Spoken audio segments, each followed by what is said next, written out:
Hey everyone, how's it going? Today I'm going to give you guys a MoreLogin tutorial. At first, when you install it, it's going to look something like this. And if you already have an account, you're going to click on this. And if you don't have an account, then you're going to click on sign up for free and then open your account.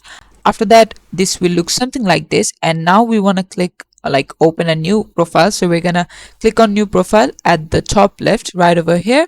And then you want to head over to advanced settings and then proxy settings and then set it to custom.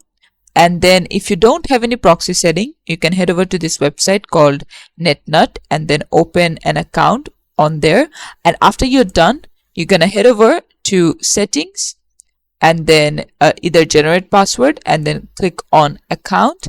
From there, you need to head over to browser profile.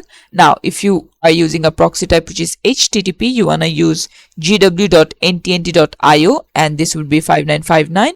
And if you want to use a proxy type which is SOX5, you want to do gw.ntnt.io and this number would be 9595. And then once you click on start, you can start using the MoreLogin app, and this is how to do it. Thanks for watching. Please leave a like and subscribe for more tutorials like this, and I'll see you guys in the next one.